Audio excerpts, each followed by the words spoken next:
Buenas tardes, compatriota. Muchas gracias por seguirnos en la escoba.social.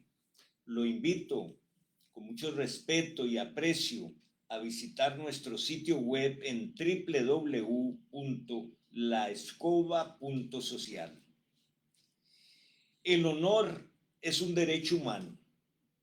La libertad de expresión también es un derecho humano.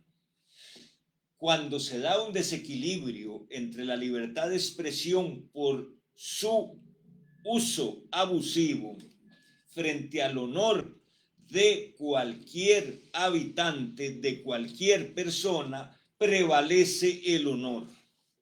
Y así está bien definido en nuestro ordenamiento jurídico, tanto a nivel de las normas convencionales, constitucionales y legales. Sin embargo, nos llama mucho la atención que hay un grupo de diputados del Frente Amplio, para variar, de Liberación Nacional extrañamente, del Partido Unidad Social Cristiana y qué decir de lo más raro que ha tenido la política electoral costarricense, el tal PLP-FEINSAC.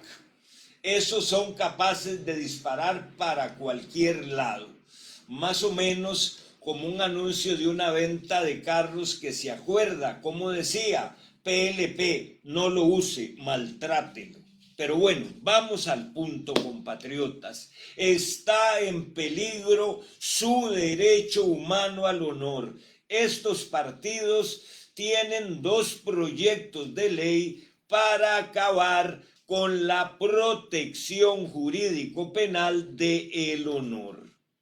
Como no les funcionó el proyecto Villalta y una jueza del Frente Amplio y un grupillo de la Facultad de Derecho y por supuesto los cerebros jurídicos de la prensa canalla que quieren acabar de golpe y porrazo con los artículos del Código Penal que prevén y sancionan las injurias, las calumnias, las difamaciones, las ofensas a la memoria de un difunto y la difamación de persona jurídica.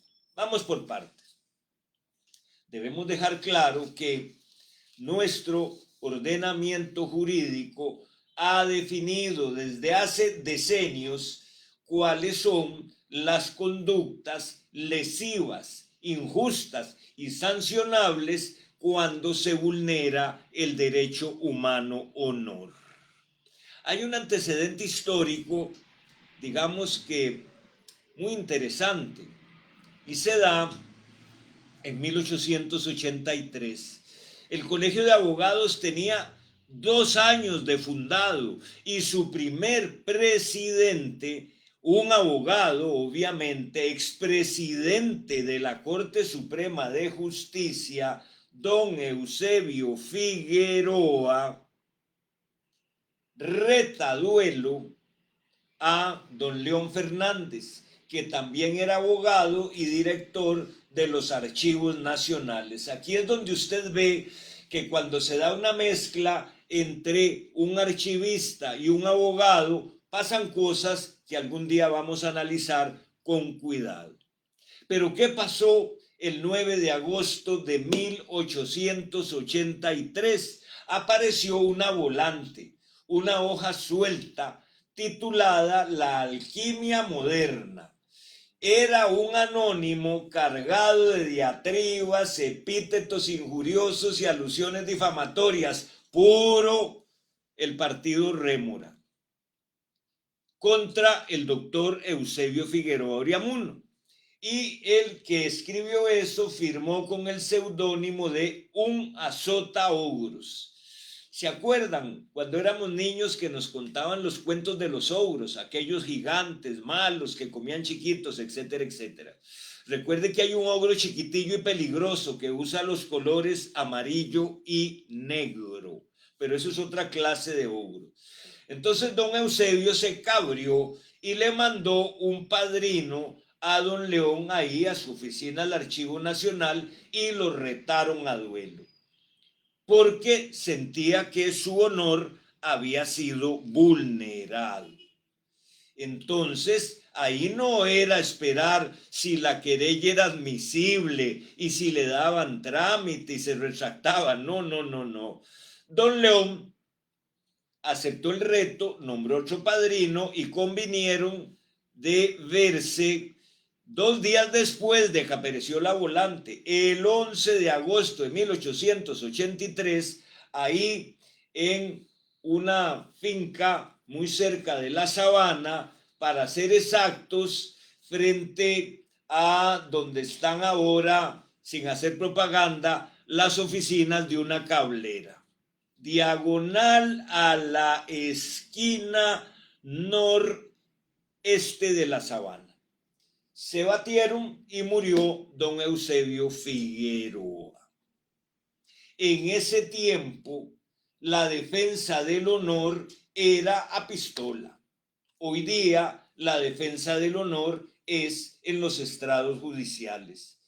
Precisamente hace 23 años fueron derogados los artículos 131 en adelante de nuestro Código Penal, que establecía sanciones menores a quienes mataban en duelo o a quienes intentaban batirse en duelo de acuerdo con las reglas del Código del Marqués de Cabriñana. Aquí hubo varios duelos y un día podíamos contar historias que resultan muy interesantes, pero hemos evolucionado.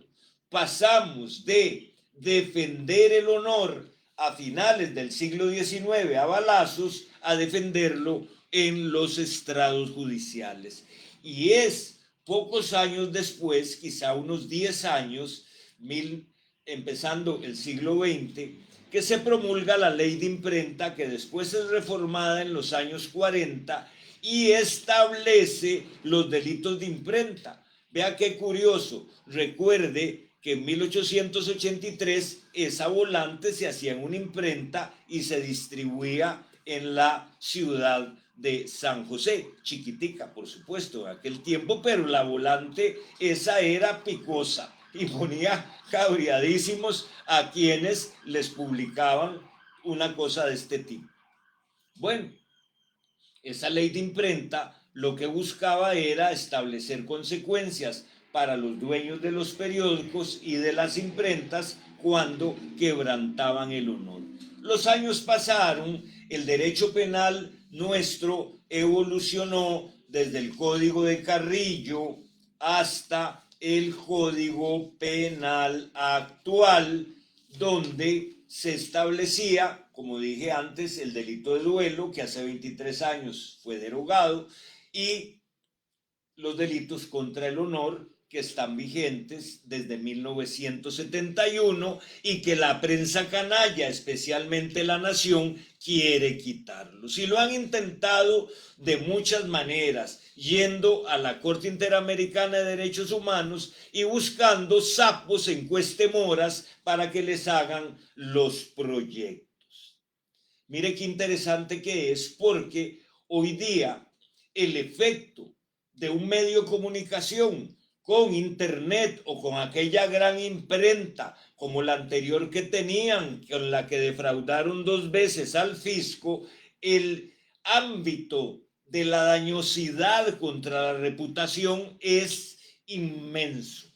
No eran 200 hojitas repartidas en San José. Ahora tengo que decirle, compatriota, que si no sé que el periodicucho ese, que ahora tiene 20 páginas o menos, pues se repartirá entre 200 personas. No lo sabemos, pero que hace daño, hace daño. Bien, ¿qué está pasando? En la Asamblea Legislativa hay 2 proyectos de ley. Uno que está engavetado por dicha y ahorita lo engavetaron en esta legislatura, que es el gran proyecto demoledor del derecho contra el honor. Y uno que tienen ahí como un globito de pruebas atmosféricas, de pruebas legislativas para derogar los artículos 7 y 9 de la ley de 7 y 8, perdón, de la ley de imprenta. Vean qué curioso. Artículos que fueron aplicados junto con el Código Penal como corresponde para la determinación de la culpabilidad de los injuriadores y calumniadores en casos que los liberacionistas que están en asamblea, encabezados por el señor que tienen ahí de presidente eterno de la dinastía cafetalera cañera, Arias, se les olvida que la nación fue condenada por las injurias publicadas contra don Daniel Oduber y también contra este servidor hace, imagínense, 27 años y todavía les duele. También hay condenas de otros medios contra periódicos que quebrantaron el honor de don Pepe Figueres. Y ahora hay diputados de Liberación que vienen a servirle a la prensa canalla, especialmente al Pasquín de Llorente, para que ellos puedan hacer lo que les dé la gana. Pero el asunto es muy interesante, porque ¿en qué se basan estos señores de los partidos? Repitamos el nombre para que no se nos olvide: Frente Amplio, PLP FEINSAG, PLN Liberación y Partido Unidad Social Cristiana, que yo no sé por qué son tan bombetas y también se meten en esto. Pero bueno, seamos claros, se trata del expediente 22.000, vamos a decirlo bien para que no se nos enrede, 24.185, proyecto de ley para la libertad del ejercicio periodístico. Oiga, ¿qué nivel de charlatanería para la libertad del ejercicio periodístico? Ay, no me diga. ¿Cuándo ha sido vulnerada la libertad de prensa en este país en los últimos 100 años? Por Dios, los que han violado un día sí y otro también el honor de los objetivos que ellos tienen de los blancos políticos y periodísticas ha sido la prensa canalla, y por eso ha sido condenada.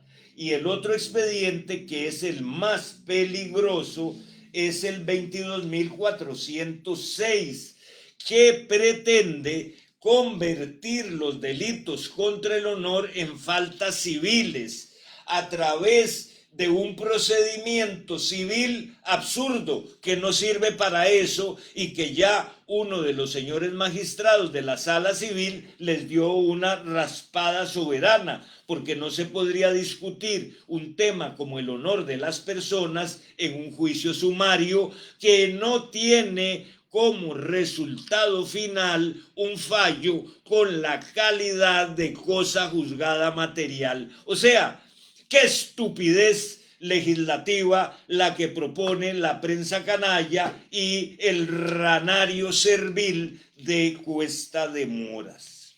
Pero terminemos refiriéndonos a un fallo de la Corte Interamericana de Derechos Humanos del 23 de mayo del 2022, que contiene 5 falsedades. Es falso que el artículo 7 de la ley de imprenta y el artículo 145 del Código Penal sean incompatibles con el principio de estricta legalidad penal y derecho a la libertad de expresión. Mentira. Absolutamente falso. La aplicación del artículo 145, que establece el delito de injurias, y el artículo 7 que tiene la injuria por la prensa, ha sido aplicado correctamente, y así lo ha reiterado la jurisprudencia de la Sala de Casación Penal y la jurisprudencia de la Sala Constitucional. Siempre, desde que está en vigencia nuestro Código Penal de 1975, la valoración acerca de la autoría, la tipicidad, la antijuridicidad y la culpabilidad la han hecho los jueces de manera clara en los fallos en que merecidamente la prensa canalla ha sido condenada. No hablemos de los casos de defraudación fiscal multimillonaria de la nación 2 veces y de una televisora 1 vez, en donde, mire, tuvieron que negociar porque si no, sus dueños iban para el tabo. Para los que no conocen esa expresión popular antigua, tabo es cárcel. Dicho sea de paso, ningún editor, ningún director y ningún periodista en los últimos 70 años, para ser exactos, ha estado un día en el tabo a consecuencia de las injurias o las calumnias que haya publicado. Es mentira que no se haga un debido análisis de culpabilidad. Segundo, dice, y esto es una charlatanería de esos jueces supremos que curiosamente, aunque a nosotros nos sancionaron por no tener doble instancia, ellos son una única instancia a nivel, digamos, parcialmente continental, porque creo que hay países del continente que no están bajo la égida de esos jueces poderosos de la Corte Interamericana de Derechos Humanos. Dice que la forma idónea para reparar el honor de un funcionario, entiéndase, de cualquier persona afectada por la prensa canalla, ha sido mediante el derecho de rectificación y respuesta. O sea, ¿qué nivel de charlatanería de la Corte Interamericana de Derechos Humanos? Cuando todos los que hemos ejercido el derecho de respuesta o hemos sido abogados de quienes los han hecho, la prensa canalla los recorta, los restringe, no los publica. Y en este gobierno, por ejemplo, La Nación le echó allí también cuando el SINAR les metió un amparo porque no le publicaron un derecho de respuesta y se lo publicaron. Restringir la defensa del honor al derecho de respuesta es un adefesio jurídico que no sé cómo se les ocurrió a esos jueces supremos de los derechos humanos que están ahí en la casa Kere González Martén en Los Yoses. Tercero, la vigencia, dice, de estas normas han creado o han generado un efecto amedrentador en relación con la divulgación de informaciones de interés público. Oiga, cuando la prensa canalla se amedrenta, cuando los periodistas canallas se amedrentan, véalos. Ahí está la historia, ahí está la jurisprudencia, con estas mismas leyes desde hace 70 años han sido condenados. Es mentira y miente la Corte Interamericana de Derechos Humanos al insinuar que hay un riesgo de que un periodista vaya un día a la cárcel por publicar una injuria. Eso es falso. Cuarto, otra gran mentira de la Corte Interamericana de Derechos Humanos, que aquí se puede condenar a un periodista por responsabilidad penal objetiva. Es más, editor, director y propietarios de medios pueden ser condenados por responsabilidad penal objetiva. Eso es una estupidez. Nunca ha sido condenado un dueño de un medio. Nunca ha sido condenado un editor, salvo que esté relacionado con la publicación de la noticia o el editorial ofensivo. Hay directores condenados y uno que ahí va en fila, que tarde que temprano tendrá que responder del canal de la prensa canalla de la UCR. Pero Ulibarri lo pegaron por eso. No sé si lo peguen por el tortón de Aldesa, porque hace 6 años no lo tocan. Pero vea qué mentira decir que hay responsabilidad penal objetiva, ni siquiera responsabilidad civil objetiva, porque cuando ha tenido que pagar, como en el caso de su servidor, indemnizarme y pagarme las costas, la nación, hay una relación, un vínculo entre los crímenes contra el honor cometidos en mi perjuicio y la obligación de resarcirme los daños y perjuicios. Es más, en el fallo de mi caso contra Ulibarri, Moya y otro por ahí que se me olvida el nombre y la nación, a mí el tribunal me rebajó la mitad de la indemnización por haber ejercido el derecho de respuesta. Vea qué curioso este fallo que tanto les enchila a los de Llorente. Y en quinto lugar, hay algo muy interesante. Nunca en los últimos 50 años, tribunal alguno nuestro ha sancionado con mayor severidad a la que se merecía la conducta injusta desplegada por algún periodista destructor del honor ajeno. Eso es mentira. A Cuestemoras, a los del Cañal de Cuestemoras, que les vale un rábano la memoria de don Pepe Figueres y de don Daniel Oduber.